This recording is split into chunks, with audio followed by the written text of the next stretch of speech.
Major League Baseball in the late 90s and early 2000s was defined by home runs and high-scoring games. Sosa and McGwire were chasing home run records, Barry Bonds was breaking baseball, and the league-wide run environment was at an all-time high. This is what baseball fans refer to as the steroid era. And in the midst of all this stood a 5'11", 170-pound pitcher that dominated hitters at a rate that has never been replicated in the history of the game. While many other pitchers' career numbers ballooned during this era, Pedro Martinez's numbers got better.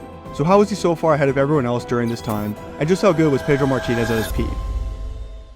Pedro's MLB journey began in 1988 when he signed with the Los Angeles Dodgers as a 17-year-old prospect out of the Dominican Republic. Pedro weighed just 150 pounds during those days. In rookie ball, he developed a changeup that would become the centerpiece of his arsenal later on, devastating hitters for years. After pitching to a 2.28 ERA in 170 innings across multiple levels at just age 19, he was called up to the Major League team in 1993, joining his brother Ramon. Pedro would shine early on, finishing 9th in Rookie of the Year voting as a reliever for the Dodgers. Despite Ramon Martinez insisting that his little brother would be better than him, the Dodgers decided to trade Pedro that offseason. With a hole at second base, they had to make a move, and they sent Pedro to Montreal for Delino DeShields, a second baseman who looked to be a rising star. DeShields was coming off a 4.5 WAR season at just 24 years old, so at the time it didn't look like too crazy of a move. However, he completely fell off with the Dodgers. Pedro, on the other hand, was pushed into a starter role in Montreal, and he thrived right away, while also gaining a reputation of being a headhunter as he hit 6 batters in his first 5 starts. His FU mentality that he carried on the mound made his opponents feel like many of these were intentional. Everybody says I'm 160-something pounds there. Everybody wanted to charge the mound. If I was 250 pounds, nobody would charge the mound. If I was Andy Bennett, nobody planning to hit anybody, but if he wants to take my check, he can take it, because I'm not going to quit pitching inside. On April 18th of 1994, he took a perfect game into the 8th inning. Then he hit Reggie Sanders, who charged the mound, starting a huge brawl. However, Pedro stayed in this game, keeping his no-hitter intact through the 8th, but eventually lost it in the 9th inning. Just a few weeks later, he found himself in another altercation with Derek Bell. After throwing high and in with 2 strikes, Pedro was able to strike Bell out, who then decided on his way back to the dugout that he wanted to charge the mound, starting in another brawl. Similar to April 18th, Pedro would stay in the game and get the win here. From 1994 to 1995, inside pitches from Pedro resulted in 3 brawls and 23 ejections across 5 separate incidents. Braves Hall of Fame coach Bobby Hawks said, "It's not just me, it's everybody." It's generally felt around the league that Martinez throws at guys' heads. Whether it was intentional or not, over the next few weeks, Expos coach had him throw bullpens with stand-in mannequins in between starts to try and fix the hit-by-pitch issue, and it worked wonders. Pedro didn't hit anybody over his next 7 starts and gave up just 11 runs across his next 38 innings pitched. Just when he was starting to blossom into a star on a Montreal team that held the best record in baseball, the league shut down for the infamous 1994 players' strike. What looked to be a championship-level team filled with young stars like Larry Walker, Moises Alou, and Marquise Grissom never had the opportunity to make a World Series run. Pedro finished the year with a 3.42 ERA across 144 innings pitched. His 24.3% strikeout rate ranked 3rd among starters, all while being just 22 years old. When games finally started back up in 1995, Pedro picked up right where he left off. On June 3rd, he took a perfect game into the 9th inning, where he retired the side, finishing the 15th perfect game in MLB history. Well, that's what would have happened if his offense could have mustered up just 1 run for him. Instead, he went back out there for the 10th, and after giving up a hit, he was taken out of the game. The following season was the first time Pedro was voted an All-Star, after posting a strong first half, that being a 3.65 ERA and a 3.07 FIP across 120 innings. However, he finished the season with a 3.70 ERA, which would be the worst of his young career. While the results might not have been his best, there was still a silver lining. A 3.27 FIP, 24.6% strikeout rate, and 16.9% strikeout to walk rate were all career best as a starter. The 290 batting average on balls in play he allowed in 1996 was a big outlier as well. This all suggested that there would be much better days ahead for Pedro, and there sure were going to be. Pedro started out on fire as the 1997 season began. He was transcending from a really good up-and-coming pitcher to one of the best pitchers in all of baseball. Through his first 7 starts, he posted a 1.20 ERA. He was voted an All-Star for the 2nd straight year, and by the end of the season, he had the Cy Young race on lock. Pedro led the MLB in ERA, FIP, strikeout rate, strikeout to walk rate, hits per 9, WHIP, and complete games. His 32.2% strikeout rate was ridiculous at the time. The MLB league average strikeout rate in 1997 was just 17%, so him striking guys out at a rate that was over 15% above league average was ridiculous. His ERA never went above 2 at any point in the season, making it easy for Cy Young voters to make their pick. At just 25 years old, he took home his first, beginning what would be one of the most dominant stretches from any player in MLB history. With Martinez set to make much more money than the Expos could afford in arbitration, he became the top trade candidate on the market that offseason. The Padres, Indians, Yankees, Rockies, and Red Sox were all some of those teams. Ultimately, it was Boston who made the best offer, and in November of 1997, Pedro was officially a Red Sox. He became just the 2nd pitcher to ever be traded immediately following a Cy Young season. Only David Cohn had done so in 1994. Roger Clemens would do it the following year, and R.A. Dickey was the last to do it in 2012. The question at this point was whether or not Pedro would re-sign with Boston, as he was set to become a free agent the next offseason. Martinez said initially that he wouldn't sign an extension following the trade, but his mind quickly changed when Boston put a record-breaking 7-year, $90 million offer on the table. He wasted no time signing it, and Boston had locked up arguably the best pitcher in baseball for the entirety of his prime. In his first year at Fenway, Pedro would slightly regress, just as any pitcher would following a season like 1997. Some early season struggles coincided with a stomach issue that caused him to lose 5 pounds, and a pitcher of his size really can't afford to lose weight like that. In late May, there was a 4-start stretch where he gave up 23 earned runs and 37 hits across just 24 innings. But like all great pitchers do, he would settle in, posting a 2.49 ERA the rest of the way. He was named an All-Star and finished runner-up to Roger Clemens in Cy Young voting. When a down year for you is considered a career year for most pitchers, you know you're good. That season brought on Pedro's first career postseason appearance, as the Red Sox would face off with the Indians in the ALDS. In Game 1, Pedro showed why Boston gave him all that money, throwing 7 innings, striking out 8, and allowing 3 in a Red Sox win. His manager wouldn't throw him on short rest with the season on the line in Game 4, a game the Red Sox would lose. But Pedro would be back in Cleveland very soon with some special performances. At this point in his career, he had thrown over 1,100 innings with just a 2.98 ERA. Along with 3 All-Star selections, a Cy Young win, all at just 26 years old. And he wasn't even close to his ceiling yet, so stay tuned.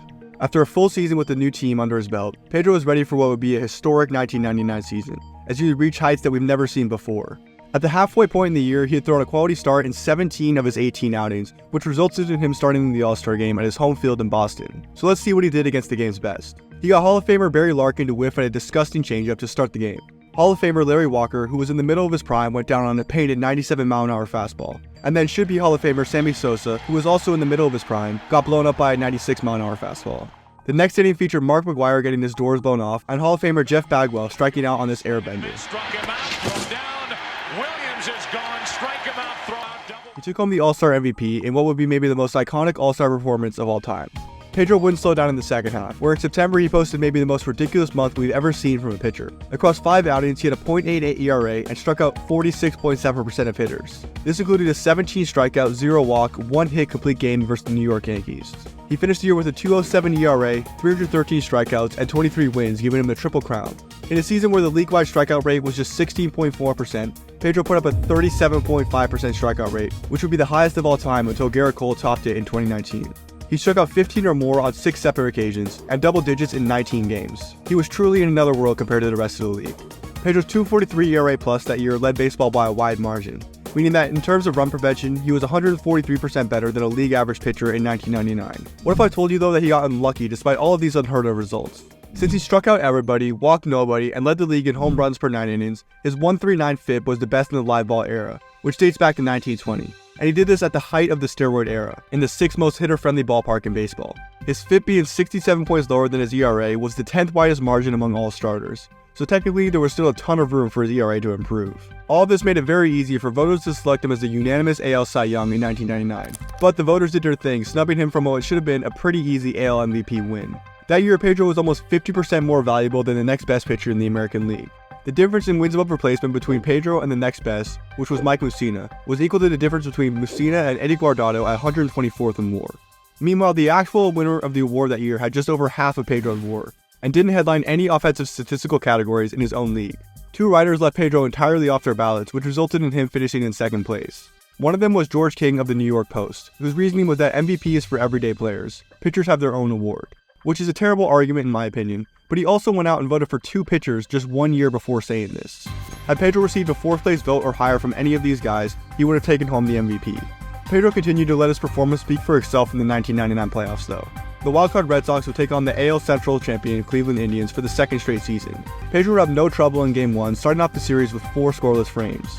But after the 4th, he felt pain in his back, forcing him to leave the game early, and the Indians would walk it off in the 9th inning. They would win Game 2 as well in blowout fashion, putting them up 2-0 in the series. With Pedro doubtful to return and the Red Sox offense non-existent, the season looked like it was coming to an end. Going back to Fenway may have been just what they needed though, as they would win Game 3 and erupted in Game 4 with a 23-7 victory. The baseball world wanted to know if Pedro would be healthy enough for the decisive Game 5, and the answer was leaning no as game time approached, especially when it was announced that Brett Saberhagen would get the ball. But after 8 runs were put up on him and Derek Lowe in the first 3 innings, the cameras panned over to the bullpen where we saw Pedro Martinez warming up. A nightmare for the Cleveland offense. Pedro, despite being far from 100%, entered a winner-take-all 8-8 ball game in the bottom of the 4th. The red-hot Cleveland bats that had just matched 8 runs in 3 innings were completely silenced. Pedro went on to pitch one of the most improbable performances in playoff history, especially when you consider the context. 6 innings, no runs, no hits, 3 walks, 8 strikeouts, and a day with the New York Yankees in the 1999 ALCS. His start in that series would be delayed until Game 3 due to him pitching in Game 5 of the division series. By that point though, they were already down 2-0 and had just one hope: the best pitcher on the planet. In an anticipated matchup for his Yankees ace Roger Clemens, Pedro would continue his playoff dominance as he threw 7 shutout innings with 12 strikeouts and just 2 hits allowed. It would be enough to win Game 3, but the Yankees would take the series in 5 and go on to win the World Series for the 2nd straight year. Pedro's Game 3 victory would be the only game the Yankees would lose the entire 1999 postseason. So, after pitching arguably the greatest season in the entire 20th century, what would Pedro do next? Well, of course, he would pitch the greatest season in the 21st century. Remember when I said he got pretty unlucky in 1999? Well, in 2000 that luck would start to turn around. In May, he would allow just 4 earned runs across 42 innings pitched, throwing 3 complete games in the process. By mid-June, his ERA dropped under 1 after throwing 6 innings of 1-run ball against the Yankees. In August, Pedro found himself yet again in the middle of a brawl after hitting Gerald Williams in the first at-bat of the game. It seems that he may just do this to motivate himself because he went on to throw a 1-hit shutout, striking out 13 after the brawl diffused. With a strong finish to the season, Pedro had completed arguably the most dominant pitching season ever, and objectively the best season ever in terms of run prevention. The run environment that he was pitching in back in 2000 was the 5th highest run environment in the modern era. This made Pedro's 1.74 ERA in 2000 infinitely more impressive than a 1.74 ERA in a run environment like the 1960s. ERA Plus is a great measurement for this, as every season ERA is standardized to where 100 is average. Right here we see the ERA Plus of some of the American League's best pitchers that year, and you can see just how far ahead of the pack Pedro was. His 291 ERA Plus is by far the highest we've ever seen, meaning that he was 191% better than a league average pitcher in the year 2000. The 2.05 difference in ERA between him and the next lowest in the American League is the biggest gap we've ever seen, and his 0.737 WHIP is the lowest ever recorded. Despite his dominance, Boston missed the playoffs by 2.5 games as their division rival Yankees would take the East and go on to win the World Series. And across a 2-season stretch, Pedro ranked first among all pitchers in WAR, ERA, ERA Plus, WHIP, FIP, hits per 9, strikeout rate, and strikeout to walk rate. And while this was his absolute peak, his prime was not over just yet. Pedro would continue his historic play well into the 2001 season, where he held a 2.26 ERA and a 1.44 FIP through June. He was on track to replicate his 99 and 2000 run, until he went down with a shoulder injury at the very end of June. It was the 3rd straight season where he dealt with shoulder issues, but this time it was much more serious. The injury would keep him out for 2 months, and we wouldn't see him again until August. Pedro would come back and pitch through pain for 4 starts. But after beefing with his owner about whether or not he was healthy enough to pitch, Pedro finally ended his season after a start on September 7th. Although his numbers were elite when he was on the field in 2001, he was never really 100%, and a full offseason to recover would do him well. Despite the time off, his next season would get off to a terrible start, as he posted a 6.91 ERA in his first 3 starts. People started to wonder if Pedro's best days were behind him at this point in his career, and if the injuries were starting to catch up to his frame. And that's when he turned it on. Over the rest of the season, which was 27 starts, Pedro pitched to a 1.90 ERA, which put him back in the running for the AL Cy Young Award. But it wouldn't be enough for these voters, as they gave the award to Barry Zito. When comparing the two of them that year, Pedro was superior in every stat category other than wins and innings pitched. And back in 2001, pitcher wins were king, so Zito took home the award. Pedro and the Red Sox would find themselves in the postseason again in 2002, where he would get his revenge against Zito, as he just barely outpitched him in a Game 5 victory to send Boston to the ALCS. That series against New York would be Pedro's first real playoff failure. He took a loss in Game 3, giving up 4 across 7 innings. In Game 7 he got the ball again, and was very good through 7 innings, as the Red Sox held a 5-2 lead. Some would put what happened next on Pedro, and some would put it on his manager for leaving him in too long. He would give up 3 runs without recording an out in the bottom of the 8th, which tied the game. And in extra innings, Aaron Boone would send the Yankees to the World Series with an iconic walk-off home run. Not an ideal series for the best pitcher in baseball. His following season would again be elite, capping off a 7-year stretch of dominance that was statistically unlike any other in MLB history. When comparing those same 7 years to the greatest lefty of all time, Randy Johnson, Pedro was quite clearly the better pitcher. A 2.20 ERA, a 2.16 FIP, and a 2.16 ERA plus across a 7-year stretch is simply unheard of. And since he retired in 2009, there have only been 6 occurrences in which a pitcher finished the season with an ERA plus over 200. Pedro alone averaged it for 7 years. In 2004, he would see some big-time regression hit, as his ERA fell to 3.9. But it was in the 2004 postseason where the Red Sox finally got past the New York Yankees, coming back from a 3-0 deficit in the ALCS. In Game 3 of the World Series, Pedro got the ball, and he delivered a special performance for the Boston faithful. Here's a 1-2 to Matheny. That for Pedro, his first strikeout. Martinez looks like he has settled in against Martinez tonight. Another strikeout. That's 4. That's 11 straight. And he strikes out. 5 strikeouts for Pedro Martinez. inning over. Be tough to take him out now, too. 7 shutout innings to put the Red Sox up 3-0 in the series. Pedro's 9.23 championship win probability added was the second highest on the Red Sox in the series. They would finally break the curse of the Great Bambino, winning their first World Series in 86 years. In what feels like a storybook ending, the man who defeated the steroid era goes out on top as that era came to an end. After an all-star season in 2005 with the Mets at age 33, Pedro would battle injuries for the remaining 4 years of his career. Throwing 210 innings per year at his small size seemed to have finally caught up to him, and in 2009 he would make his final start as a Philly.